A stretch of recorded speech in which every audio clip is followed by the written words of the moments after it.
cost accounting cycle. So, bago tayo mag-proceed sa mismong problem solving under cost accounting cycle, pagkumparahin muna natin yung operating cycle ng merchandising at manufacturing.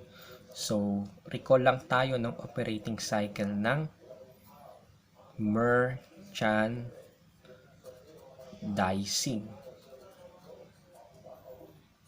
Okay. Sa operating cycle ng merchandising, so basically kapag merchandising, buy and sell, bibili ng inventory, then ibebenta sa customers. So, start at cash, then yung cash gagamitin pambili ng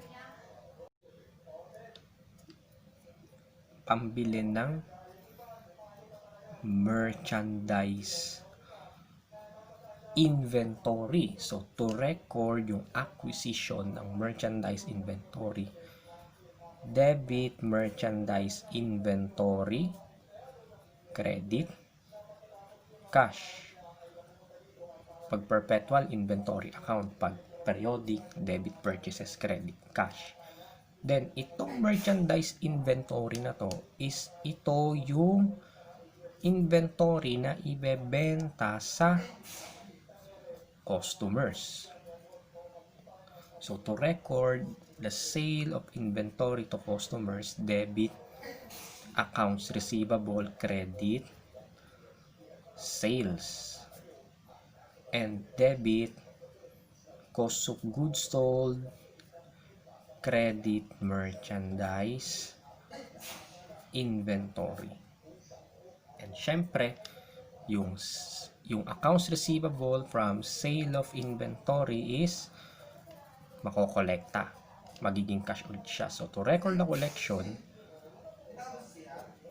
cash, credit, accounts receivable. So, ganyan pag merchandising. Paano naman kapag manufacturing?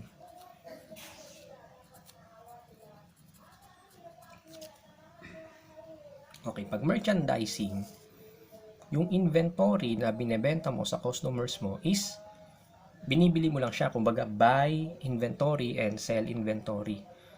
Kapag manufacturing, yung inventory na binebenta mo sa customers mo is ikaw mismo yung gumagawa. Ikaw mismo yung bumubuo ng inventory. Ikaw mismo ang nagmamanufacture ng product na ibebenta mo sa customers mo. So, yung operating cycle ng manufacturing, so start ulit tayo sa cash. Then, yung cash na yon is, syempre para makabuo ka ng product, para makapag-manufacture ka ng product, kakailanganin mo ng inventory, which is yung tinatawag na raw materials inventory. Raw materials inventory. So, to record the acquisition of raw materials, debit, raw materials inventory, credit, cash. Siyempre, para makabuo ka ng product, kakailanganin mo ng materials, yung raw materials mo. Siyempre, yung raw materials mo, yan ay gagamitin mo para makabuo ka ng product. So, bubuo ka ng product. So, yung raw materials inventory mo, malilipat na siya sa tinatawag na work in process inventory. Mako-convert yung raw materials to work in process inventory, or other term nan is yung goods in process. Meaning, lahat ng mga goods in process mo is dyan pumapasok sa account na yan. Work in process inventory. So, ano ba yung mga kailangan mo para makabuo ka ng product? Siyempre, kailangan mo ng raw materials. Raw materials. So, to record yung transfer from raw materials para makabuo ka ng product, which is dadaan muna siya sa work in process. Debit, work in process, credit, raw materials inventory. Kasi nga, yung raw materials mo, ginamit mo na siya para makabuo ng product. So, ano pa yung kailangan para makabuo ka ng product, ng finished goods? So, kakailanganin mo rin ng manpower para gumawa mismo ng product mo. So, kakailanganin mo ng power na sila mismo yung gagawa or magmamanufacture ng product mo. And syempre, yung manpower na yon, meron siyang cost, which is yung compensation. Paseswelduhin mo yung mga tao na gumagawa mismo ng product mo. Yun yung tinatawag na direct labor cost. So, meron na tayong raw materials, meron na tayong direct labor, which is ito yung compensation ng mga tao na gumagawa directly mismo ng product mo. So, to record yung direct labor cost, debit, work in process, credit, cash. Kasi nga yan ay sweldo ng tao. And syempre, kakailanganin mo rin ng tinatawag nating factory overhead. Wherein ito yung factory overhead, ito yung mga cost na related sa pagmamanufacture ng product mo, which is hindi siya under ng raw materials at hindi rin siya direct labor. So, kapag hindi yan raw materials at hindi rin yan direct labor, pero related sa product na minamanufacture, yan ay factory overhead. So, to record yung factory overhead, debit factory overhead, control, credit, cash, or any appropriate account.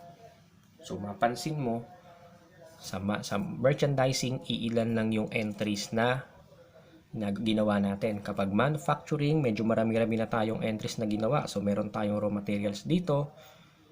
Meron tayo ditong entries for work in process.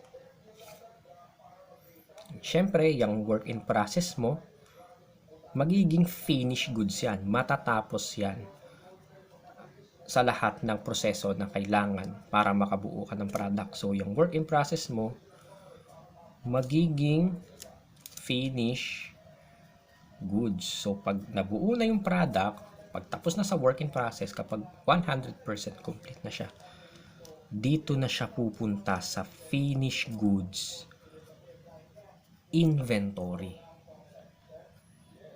Finished goods inventory. So, merong ulit transition from work in process papunta sa finished goods inventory.